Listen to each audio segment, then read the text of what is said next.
এ বদনা, তুই তো খুব জ্ঞানী। এমন একটা কবিতা ক যে কবিতার মধ্যে 64টা জেলার নাম আছে। ছন্দে সুরে বলছি আমি সকল জেলার নাম, তাল মেলাতে সবার আগে আসলো কুড়িগ্রাম। প্রধান জেলা ঢাকা থেকে একটুখানি দূর, এক জেলার নাম নরসিংদী, আরেকটা গাজীপুর। জয়পুরহাট ও লালমনিরহাট দুইটা জেলার নাম, রাজশাহীর নাম উজ্জ্বল করছে মিষ্টি স্বাদের আম।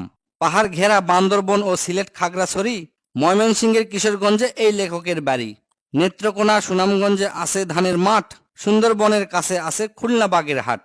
ভোলা এবং বরিশালে আছে অনেক নদী, পাবনায় আছে পাগলা গারদ, বগুড়ায় আছে দধি। পাশাপাশি দুইটা জেলা টাঙ্গাইল জামালপুর, আরো দুইটা জেলা হলো কুষ্টিয়া যশোর। মনের মতো একটা জেলার নাম তার মাগুরা, দন্তান্নতে নারায়ণগঞ্জ, নাটোর ও নওগাঁ। দন্তান্নতে আরো 4টি জেলা বলতে আমি পারি, নবাবগঞ্জ ও নোয়াখালী, নড়াইল, নীলফামারী।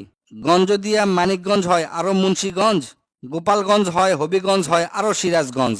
চাপাই নবাবগঞ্জ কিন্তু গঞ্জ দিয়া ভাই, এদের ছাড়া বাংলাদেশে আর কোনো গঞ্জ নাই। রংপুর আর রাঙ্গামাটির নামটা রঙে রাঙা, নামের জন্য আরো সুন্দর চাঁদপুর চুয়াডাঙ্গা। কক্সবাজার নামের জেলা আছে সাগরও পারে, পঞ্চগড়টা পড়ছে বন্ধু দেশের এক কিনারে। ফেনী জেলার নামটা মাত্র 2টা অক্ষর দিয়া, সবচেয়ে বেশি অক্ষর লাগে লিখতে ব্রাহ্মণবাড়িয়া।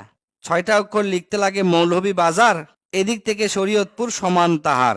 শেষের দিকে এসে দেখি বসছে পুরের মেলা, নামের শেষে পুর লাগানো অনেকগুলো জেলা।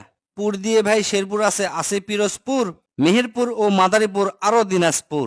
ফরিদপুর ও লক্ষ্মীপুর এই দুইটা জেলার সাথে পুরের পালা শেষ করিয়া গেলাম বরগুনাতে। আসার পথে কুমিল্লা ও ঝালকাঠি সহ ঘুরে এলাম রাজবাড়ী, তার সঙ্গে ঝিনাইদহ। গাইবান্ধার নাম বাদে থাকে আর মাত্র এক হালি, তাদের মধ্যে একটা জেলার নাম পটুয়াখালী। এখন শুধু বাকি আছে 3টা জেলার নাম, এদের মধ্যে একটা জায়গা হইল চট্টগ্রাম। সাতক্ষীরায় আর ঠাকুরগাঁয়ে হইল এই কবিতার শেষ।